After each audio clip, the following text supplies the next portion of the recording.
Olá pessoal, tudo bem com vocês? Aqui é o treinador Carlos Angelini. Agora bora lá, estamos na última partida do livro da Rui Lopes. Nós estudamos bastante Rui Lopes, são muitas partidas, longas partidas, muito bem explicadas, foram bem explicadas, modesta parte, é lógico que eu aproveitei tudo do livro, né? Com um pouquinho da minha experiência, mas sem dúvida que a grande maioria foi do livro. E amanhã nós vamos entrar em outra abertura. Segundo o Leitão, a abertura do futuro. É uma abertura que eu gosto bastante, que é inglesa. Então amanhã nós vamos começar em inglês. Se você conhece alguém que quer conhecer uma abertura muito importante, é uma ótima abertura, muito forte, que vale a pena mesmo aprender. E vai começar amanhã, vocês vão ter a chance de aprender. Do mesmo jeito, eu vou pegar um livro, vou fazer o livro até o final. Nós vamos estudar a fundo. Não vai ser uma passadinha só de olho em cima, não. Nós vamos estudar a fundo, tá bom? Com partidas muito bem explicadas. Vamos aproveitar tudo do livro e vamos lá. Bora lá. Então vamos à última partida da Rui Lopes, uma anti-Marshall. E tem um jogador muito que eu gosto muito, os dois, o Gashimov e o Ivanchuk. O Ivanchuk é uma lenda do xadrez, né? Mas bora lá, o Gashimov é muito forte também. Bora lá, vamos ver. Gashimov está de brancas, Ivanchuk de negras. E4, E5, cavalo F3, cavalo C6, bispo B5, A6, bispo A4, cavalo F6, roque, bispo E7, torre 1, B5, tem um tozinho no bispo, bispo B3, roque, H3. Se você gosta de fazer planos estratégicos baseados em uma pequena vantagem de espaço, escolha H3. Se você gosta de estudar longas linhas teóricas e não se importa em entregar iniciativas negras por muitos movimentos, talvez goste de ser um peão de marcha depois de 8C3, D5. Aí fica a sua escolha, mas vamos voltar lá, aqui na partida jogou H3, bispo B7, D3. D3 das brancas suporta E4, ele está defendendo aqui E4. Se recusa a ficar atrás do desenvolvimento, ele quer jogar um jogo silencioso de manobras e tenta provar que o bispo negro está mal colocado em B7. Na realidade ele vai estar fechando, vai estar batendo em pedra aqui, né? E provavelmente ele vai sair cavalo aqui ou aqui, né? De qualquer jeito vai defender o peão também. Não é tarde para as negras jogar macho, pois depois pode jogar depois de C3, D5. Depois E por D5, que a gente já viu, cavalo por D5, cavalo por E5. As brancas devem esquecer de tentar obter uma vantagem, é melhor jogar D4, E por D4, C por D4, apenas para ficar bem. Ou cavalo E5, torre por E5, cavalo F4. As brancas estão com grandes problemas, pois não só o G2 é atacado, atacando o G2 aqui, também há uma ameaça posicional, cavalo D3. Bem chato esse cavalinho ficar aqui, né? Bloqueando o avanço do peão D2. Esse cavalo vai ficar, se ficar aqui, ele vai impedir esse peão de avançar. Esse peão vai ficar atrasado aí. E um cavalo muito chato aqui. Isso, então, ele tá numa dupla ameaça. E como que defende tudo isso? Não dá, né? Então vamos lá. D6. Com o jogo, Ivanchuk se submete a uma estrutura fechada típica. Exercício. Quais são as vantagens do bispo em B7? Você pode sugerir um plano para as brancas explorar isso? Dica. Que casas foram enfraquecidas pelo bispo indo para B7? E qual deve ser a preocupação imediata das brancas?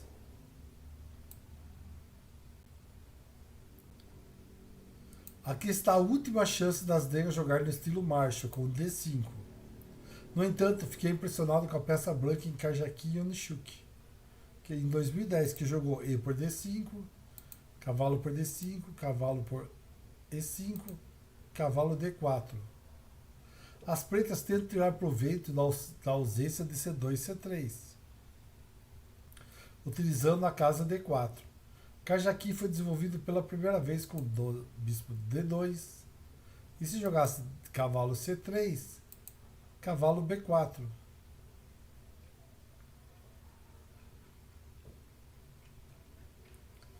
Após que as pretas não tiveram uma jogada particularmente útil, enquanto esperavam que as brancas dessem a chance de jogar. Aqui, ó, cavalo B4, C5, cavalo C3, cavalo por D3, por B3, A por B3, cavalo B4,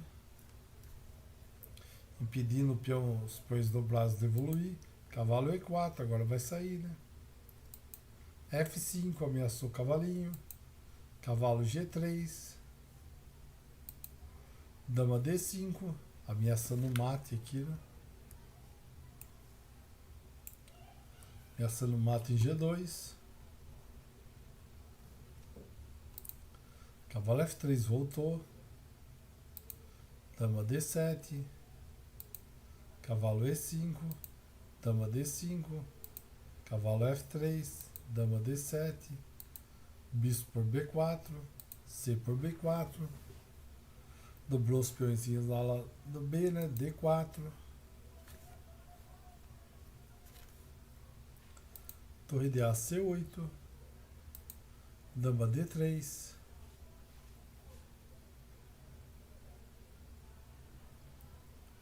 As brancas tiveram o melhor disso. Agora vou voltar a partir daqui. D6.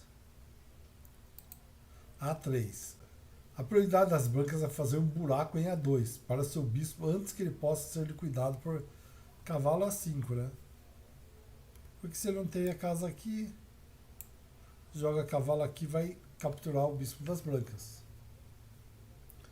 Em vez de A4, que levaria o jogo que nós vimos, né, do Carlsen com o Topalov,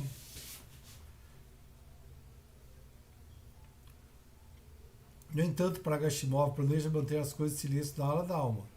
Se você estudou o capítulo 1 que nós estudamos, não é apenas encaixotando pelo peão no E4, mas também abandonou a defesa da F5, afastando-se da diagonal C8H3. Essa diagonal aqui, né? Manobra tradicional do cavalo da branca de B1 a G3 é, portanto, especialmente atraente, pois o cavalo ameaçará ocupar F5. Mas ele jogou o quê? Jogou cavalo B8.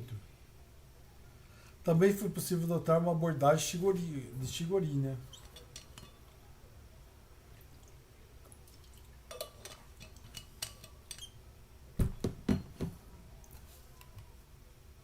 Com o cavalo A5, por exemplo, daí bispo A2, C5, agora avança o peão de C, cavalo de B, D2, vai via peãozada aí. Cavalo C6, voltou o cavalo. Cavalo F1, bispo C8. O bispo retorna à sua casa original, quando as pretas querem desafiar o forte bispo branco em A2. Esse bispo aqui, ficar batendo aqui é muito chato, né? Vira e mexe, talvez a melhor saída mesmo seja forçar uma troca de bispos. Porque vai dobrar aqui, mas peão do centro dobrado é fácil de desdobrar. Não tem problema nenhum, e vai abrir uma coluna a torre aqui, né? Jogou C3, bispo E6, bispo por E6, F por E6. Essa troca não favorece as pretas, porque agora seu peão cobre a casa D5 e F5. E sua torre tem a coluna F aberta. Resposta: de fato, a coluna F mostra-se bastante relevante e o centro negro é uma massa bastante pesada, mais um alvo que uma fonte de força. O B4, as brancas são capazes de começar a mordiscá-lo. Vamos ver? Aqui, ó, podia jogar D5, cavalo G3, D por E4, cavalo por E4, cavalo por E4, torre por E4. Ele quer forçar esses peões dobrados para ganhar aí.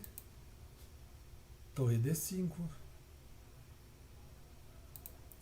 dama E2. Eita, vai sair uma briga forte aí em cima do peãozinho aqui de D5. Torre de A, D8. Cavalo E1. Dama B3. Dama A2.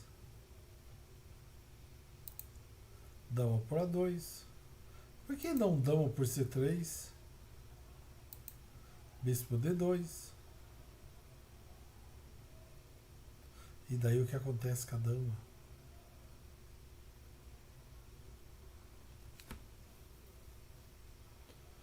Caramba, a dama fica presa.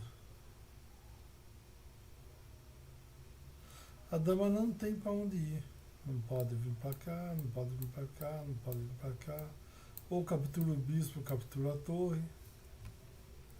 Ganha a dama, mas era melhor ele tivesse voltado, né? G5, era melhor. Quando as brancas não pudessem trocar nada da dama, pôs em direito os peões pretos. É que se trocar aqui, ela vai fazer o quê? Vai direitar o peão aqui, né? E as negras vão ficar com o centro fortíssimo, né? Aí jogou. Trocou as damas. Torre. Torre D5. Rei F1. Cavalo B8. Rei E2. Cavalo D7.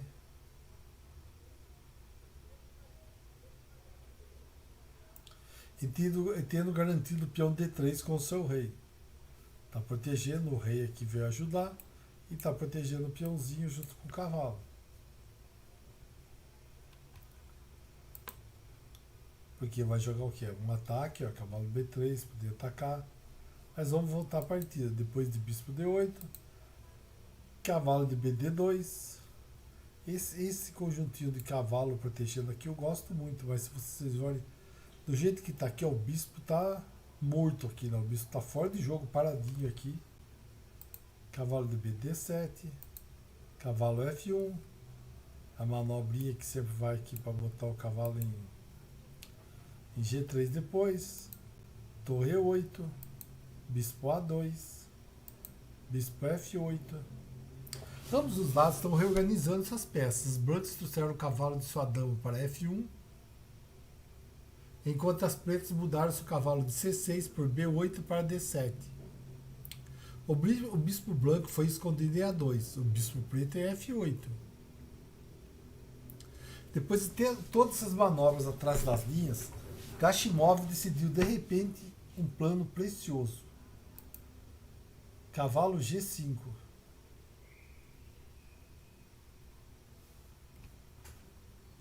Aqui ele resolveu atacar, ó. Tem aqui, ó. Lógico que tem como defender, né?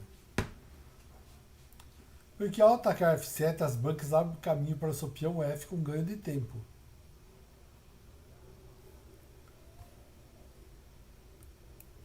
Ele pode avançar aqui para desenvolver seu bispo. E o bispo de B7 segue paradinho lá. Torre E7. F4. H6. Cavalo F3. D5. O Ivanchuk está jogando de negras. Como você avaliaria a decisão de Ivanchuk? É muito ambicioso e merece um ponto de interrogação. Ivanchuk quer punir as brancas por sua incursão no rei contra-atacando no centro, mas ele acaba perdendo o controle do seu ponto forte E5, que era vital aqui. Os planos dele.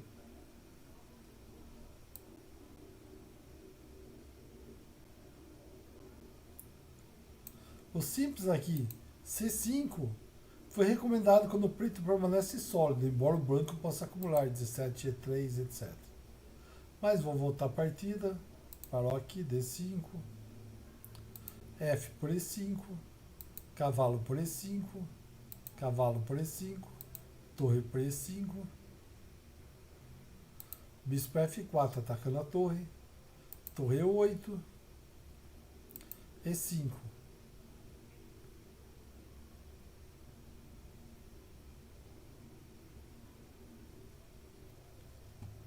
É uma das coisas que aprendemos com os jogos desse livro, que as pretas não devem doar a casa E5. Uma das coisas que aprendemos com os jogos desse livro é que as pretas não devem, a menos que ela tenha uma boa razão para isso. Aqui é permitido às brancas expulsar o cavalo negro da F6 e cimentar um peão no E5. Verdade, né? Que ele pode avançar esse peão. Não há quem tire daí. Cavalo H7, D4, cavalo G5, cavalo G3, cavalo E6, bispo E3, tirou o bispo porque ele não queria trocar, G6. No entanto, as coisas não parecem tão ruins para as negras. O cavalo branco foi mantido fora de F5.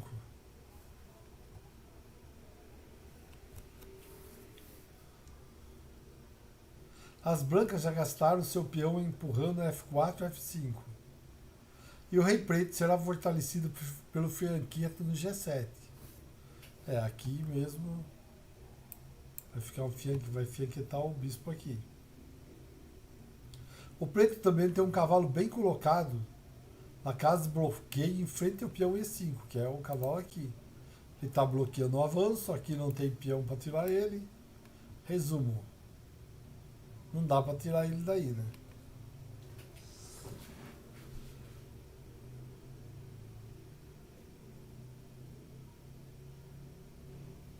Então aqui, por que então o Ivanchuk acaba renunciando em outras 3 jogadas? Qual a natureza da vantagem das brancas? Resposta. O ponto é que as pretas não têm como ganhar contra-jogo ou quebrar o vínculo das brancas da ala do rei. Realmente está complicado. Passo a passo, as brancas são capazes de aumentar a pressão sobre os peões de F7, G6 e H6, colocando suas peças em ação. E as pretas não podem fazer nada para impedir ou mesmo distraí-lo. Em outras palavras, a posição da negra não tem energia. Porque se olharmos aqui, ó, torre F1, bispo G7, fianquetou o bispo, C3, reforçou bem, ó, esse centro tá, olha esse centro que legal. Ele está impedindo o bispo de entrar no jogo, está impedindo esse bispo de F7 de entrar no jogo. É bem interessante, ó. C5. As negras tentam abrir. Rei G4.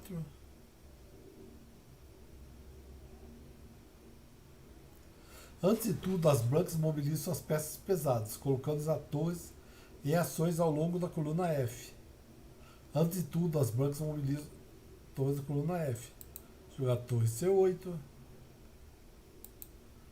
Torre F2. Torre C7. Torre de A1, F1. Bispo C8. Dama D1. Tirou a dama da cravada. C4. Agora ele fechou o bispo das brancas. Mas o bispo das brancas ainda pode ter aqui, entrando numa diagonal interessante aqui. Né? A possibilidade de D por C5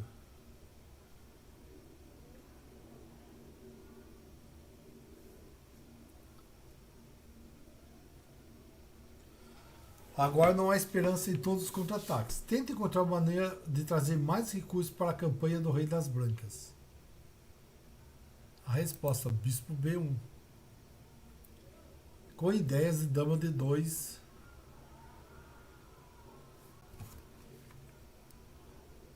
Aqui, né? Dama D2. para atacar esse peãozinho aqui. Opa. Para atacar esse peão aqui de H6.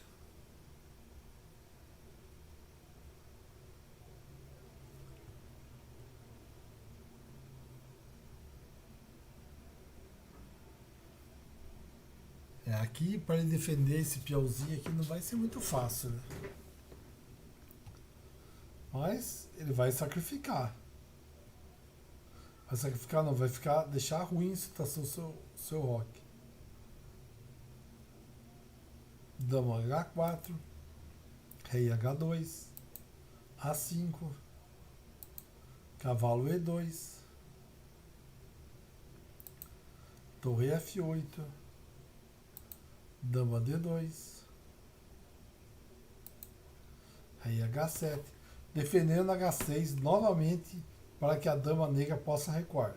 Mas Gashimov já armou uma armadilha.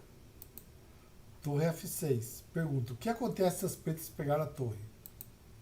Ele não pegou. Ele jogou torre E7.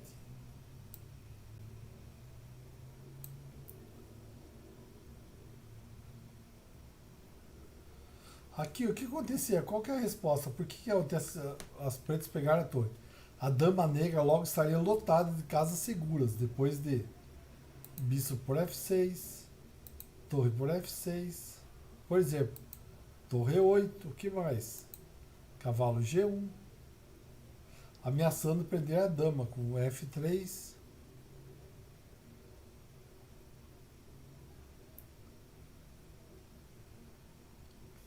e G4.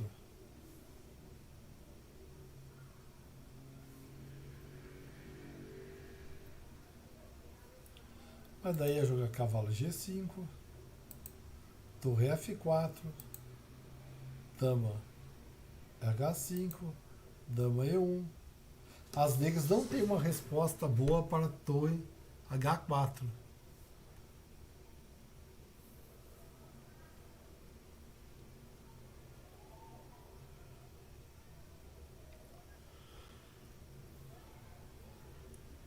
Se jogasse torre H4 aqui ia ser. Ela jogou torre DF E4, cavalo para H4, para F4, torre para F4, atacando a dama. É a dama que fica aí, que já a casa cai.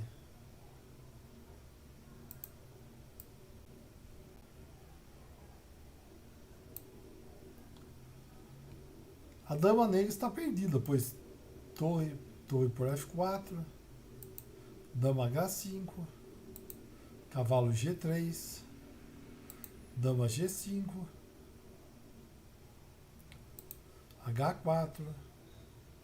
Que situation. Com um majestoso jogo de posicionamento, ataque, darei a Deus. Espero que você tenha performances inspiradas da melhor forma de jogar Rui Lopes. Pessoal, e aqui o Ivan Chuk abandonou, né? Não tem mais onde enfiar a dama. Perde a dama de todo jeito. O máximo que pode fazer é trocar pela torre. Pessoal, então é dar adeus a Rui Lopes.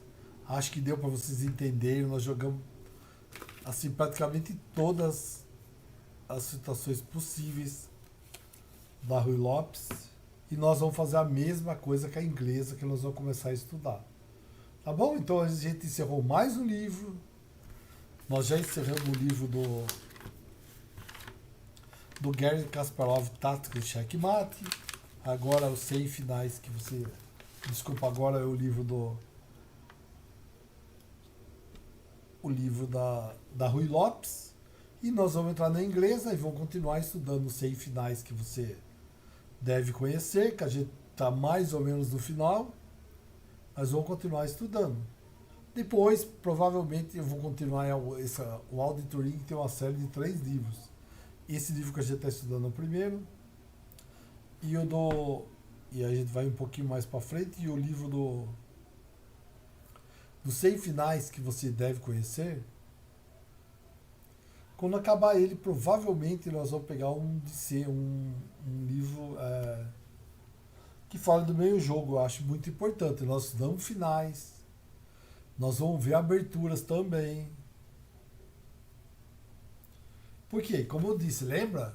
Qual a sequência? A gente tem que estudar finais primeiro, depois a gente entrar em abertura.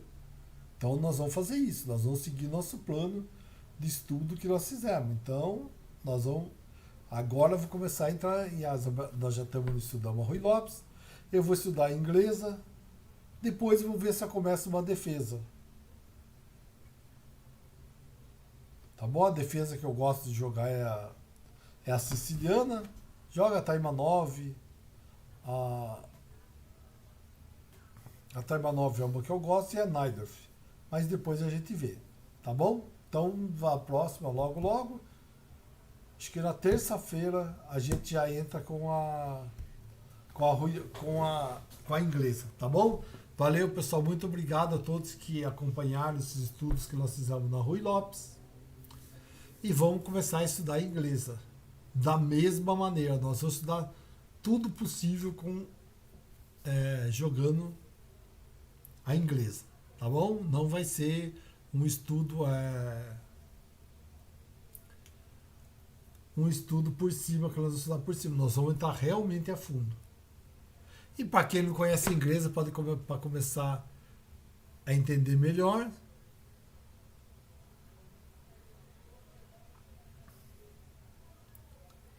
Você pode